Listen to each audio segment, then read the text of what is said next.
Kho thông tin xin chào các bạn. Bộ phim Tận Thế được đánh giá cao nhất năm 2023 đã tới rồi. Khi con người đột nhiên mắc một loài nấm lạ, cơ chế phát bệnh bộc phát quá nhanh, khiến trái đất diệt vong. Câu chuyện ra sao thì cùng kho thông tin xem đến cuối nhé. Trùng hợp thay, bối cảnh trong phim cũng chính là năm 2023. Câu chuyện bắt đầu tại phòng nuôi đông trùng hạ thảo tại Indonesia. Bà tiến sĩ nấm học cẩn thận vào xem xét một thi thể kỳ lạ, vết cắn trên chân lại có nấm mọc ra. Khi thò kìm vào gắp trong miệng, đông trùng hạ thảo còn đang ngoe nguẩy kinh hãi. Cảnh sát cho biết, họ là công nhân của nhà máy bột mì, sau khi bị đồng nghiệp cắn thì cũng phát bệnh và cắn người khác. Hiện nay, đã có 14 công nhân bị cắn đã trốn ra ngoài. Tiến sĩ nghe xong tỏ vẻ mặt sợ hãi, bà xin cảnh sát mau đánh bom nguyên tử cả thành phố này. Nếu không thì cả nhân loại sẽ bị diệt vong. Nhưng chính phủ đã không làm thế. Một tuần sau, Gia xách ba lô sang hàng xóm làm bài tập, nhưng cô không để ý bà lão bại liệt 30 năm đột nhiên động đậy, thậm chí miệng ngoác ra như một con zombie. Đến khi chuẩn bị về nhà, Gia quay lại thấy cảnh khó mà tin được. Chú chó ngồi trước bà lão cứ vậy cực kỳ ngoan ngoãn. Cô bé ra ngoài thấy máy bay quân đội bay khắp nơi. Gia đột nhiên cảm thấy chẳng lành. Tối đó bố cô có việc bận phải đi gấp. Trong đêm, tiếng máy bay phản lực khiến cô không thể nào ngủ nổi.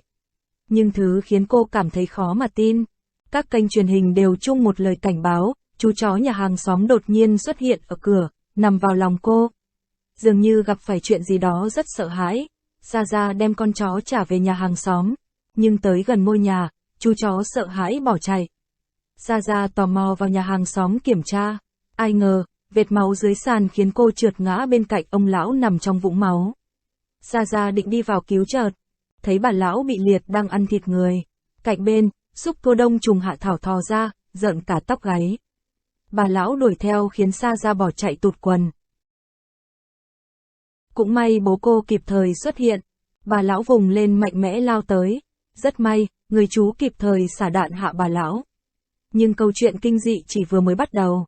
Lúc họ trốn vào xe ô tô cũng là lúc người dân khắp nơi biến thành quái vật.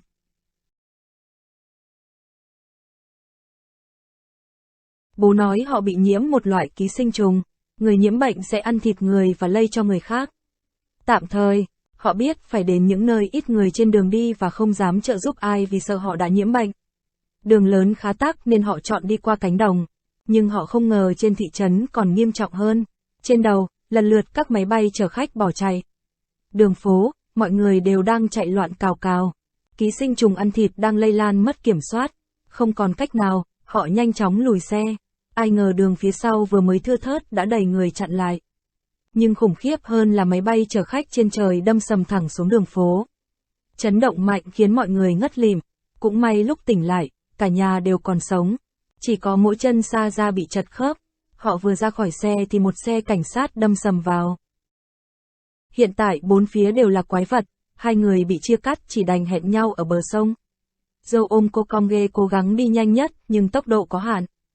Kết quả đằng sau ngày càng có nhiều quái vật hơn. Chúng mạnh mẽ và tốc độ cũng lớn, rồi chạy đi đâu chúng cũng đuổi theo sát đít.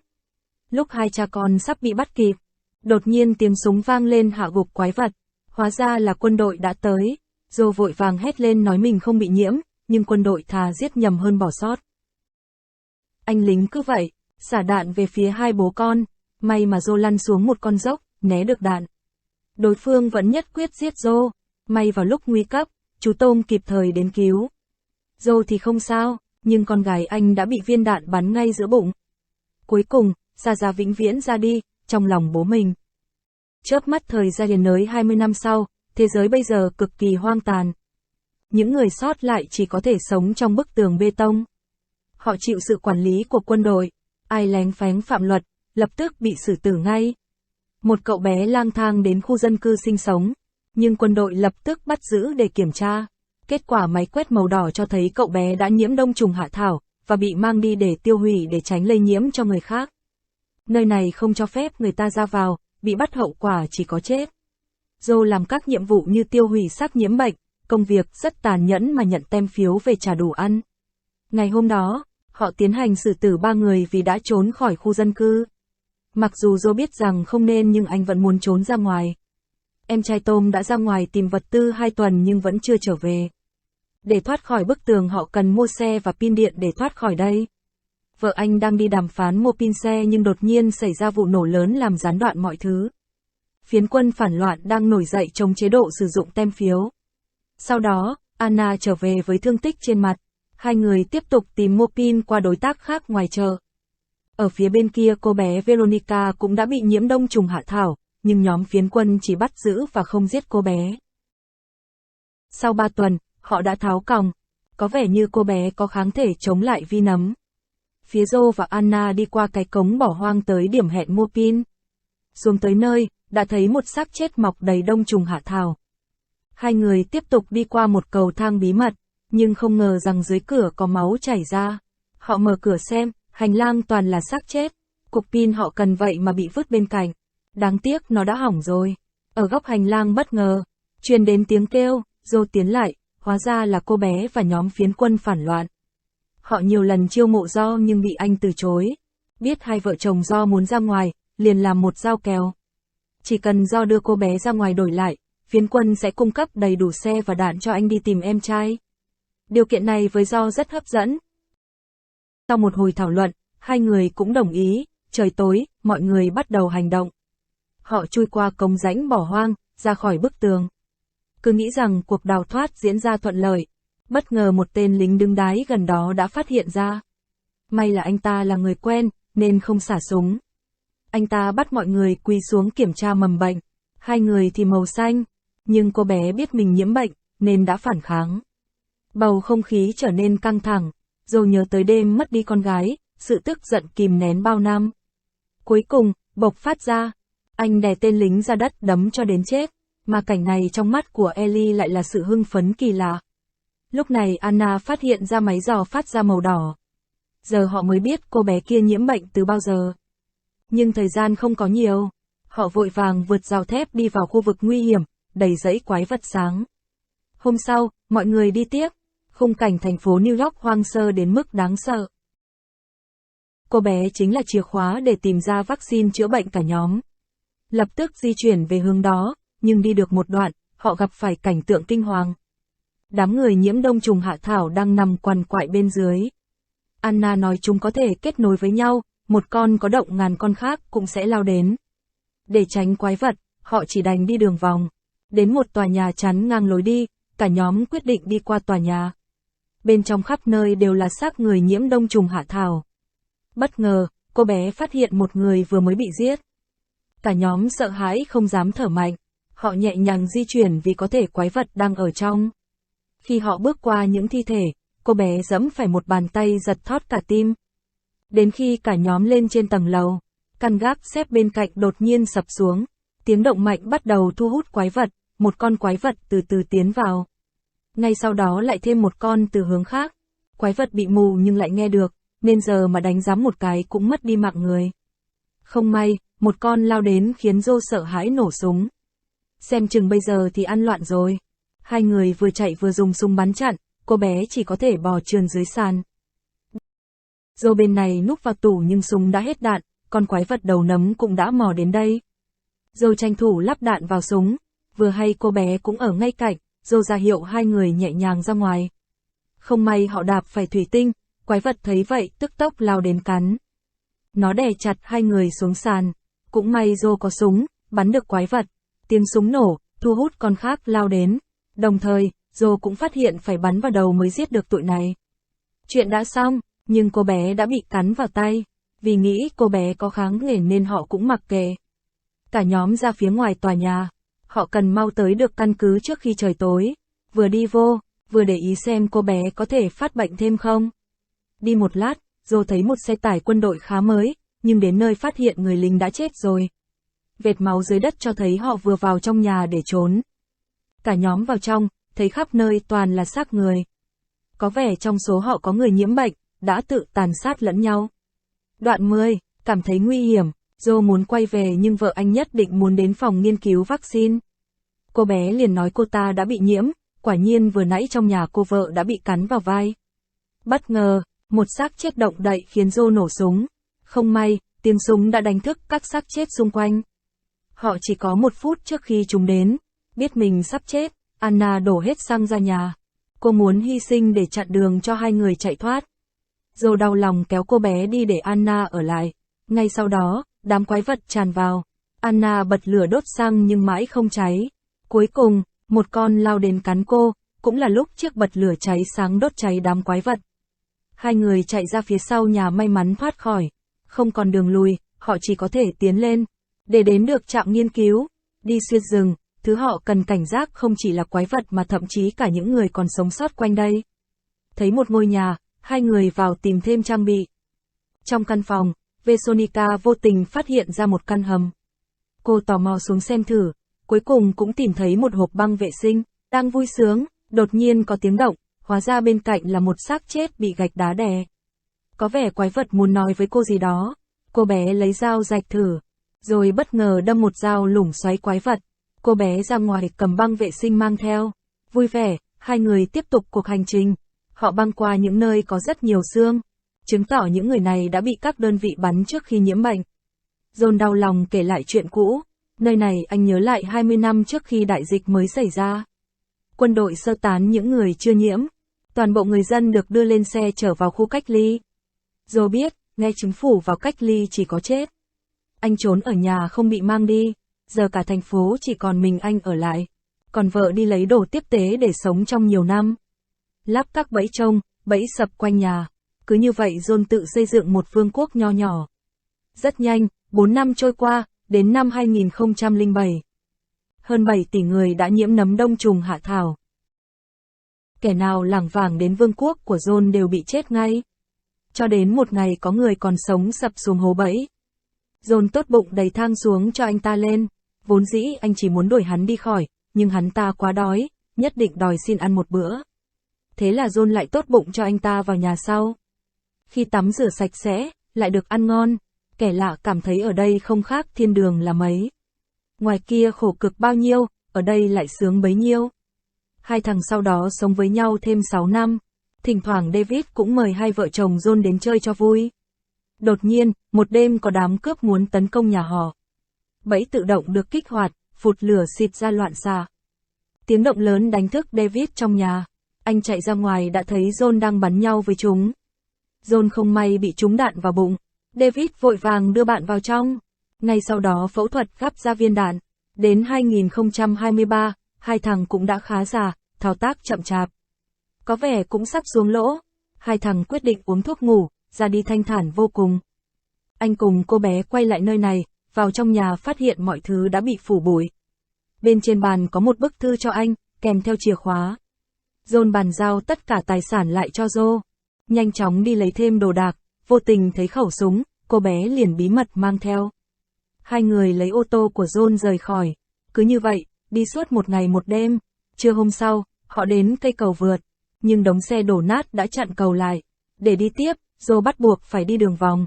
Điều này khiến hai người phải băng qua khu thành phố. Không may, một nhóm cướp chặn đường ở đây. Bẫy đình của chúng khiến lốp xe bị thủng, dù mất lái, đâm sầm vào một tòa nhà. Đám cướp đuổi theo điên cuồng xả đạn. Để có thể sống sót, Joe bắn trả cho cô bé bò vào nhà. Rất nhanh, Joe đã hạ được một kẻ địch.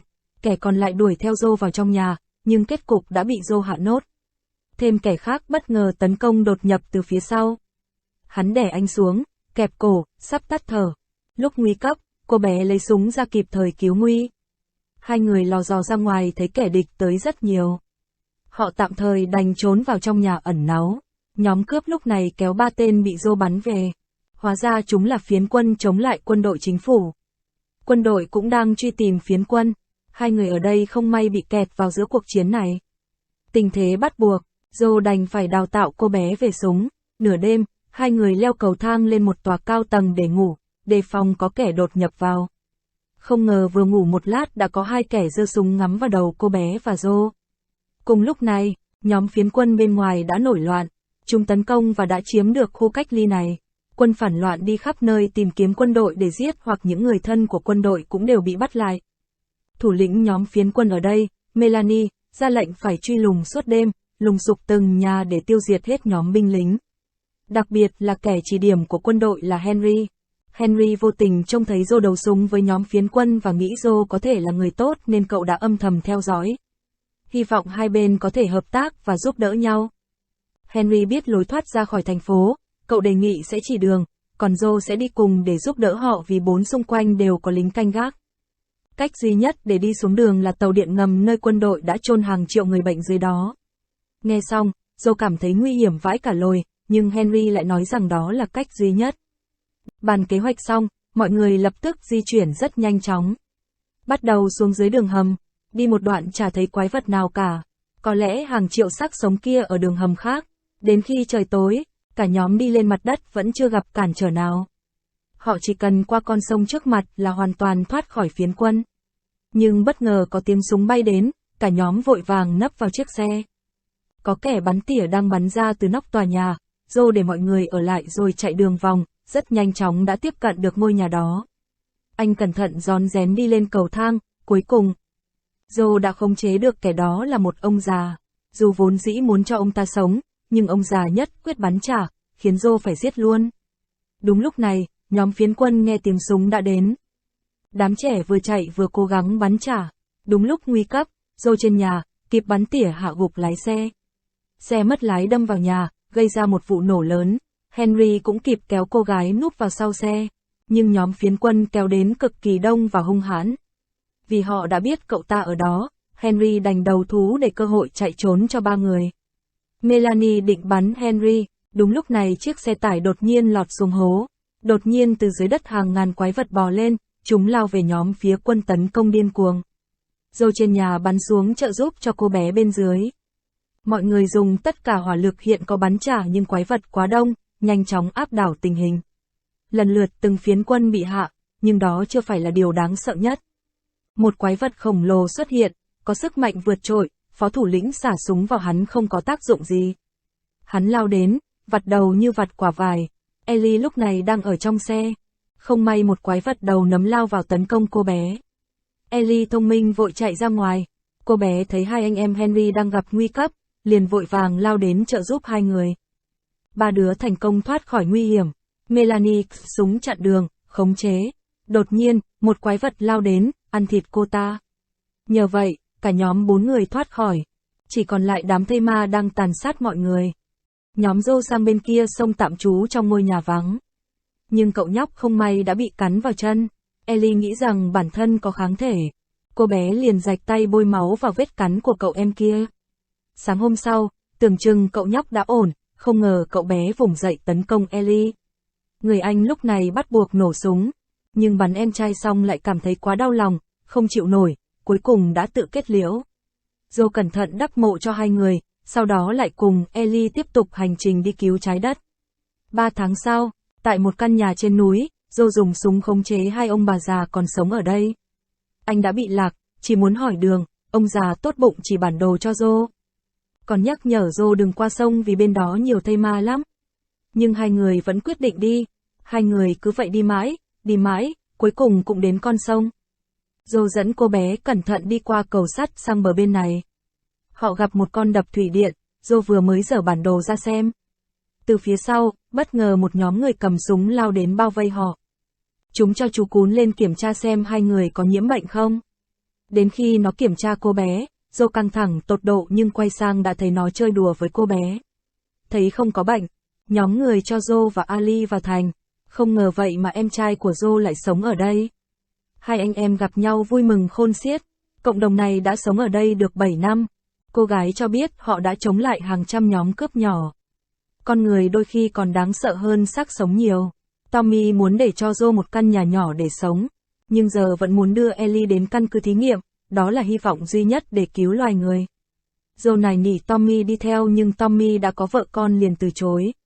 Joe ra ngoài tự dưng con tim như ngừng đập. Anh biết mình sẽ không đủ sức khỏe để đưa cô bé đến căn cứ. Buổi tối, anh khóc lóc kể hết sự thật với Tommy. Cuối cùng Tommy cũng đồng ý đưa cô bé đến nơi thí nghiệm. Nhưng cô bé không muốn rời xa Joe, vì từ lâu đã coi ông là bố. Thế là sáng hôm sau, Joe lại phải cùng cô bé lên đường. Hai người cứ vậy đi xuyên ngày, xuyên đêm, đi suốt 3 ngày sau họ đã tới được một thành phố. Bên trong yên tĩnh như không có một xác sống nào. Khắp nơi, chỉ thấy lũ khỉ sinh sống. Cuối cùng, hai người cũng thấy căn cứ thí nghiệm, nhưng vào đến nơi lại thấy rất hoang sơ. Có vẻ mọi người vừa mới dọn đi chỗ khác, bất chợt trên tầng có tiếng động. Hai người lò dò lên xem thử là gì. Kết cục vẫn toàn là một lũ khỉ. Không may lúc này có 4 kẻ lạ đi tới, cảm thấy không ổn. Đành vội cùng cô bé định lên ngựa rời đi, nhưng chưa kịp đi, bất ngờ có kẻ đánh lén, dù bản lĩnh hơn đã bẻ được cổ tên này. Nhưng bên dưới đã bị hắn đâm cho lủng bụng, vì đồng bọn hắn tới. Hai người phải vội lên ngựa chạy đi. Đi một đoạn, Joe mất máu, ngã rơi xuống đất. Joe đã ngất lịm, trong hoàn cảnh này, Ellie thật không biết làm gì, thiếu Joe e rằng cô gái khó mà sống được. 6 tập đầu tạm thời kết thúc tại đây. Nếu thấy hay thì đăng ký kênh Kho Thông tin để theo dõi video tiếp theo nhé. Bye bye.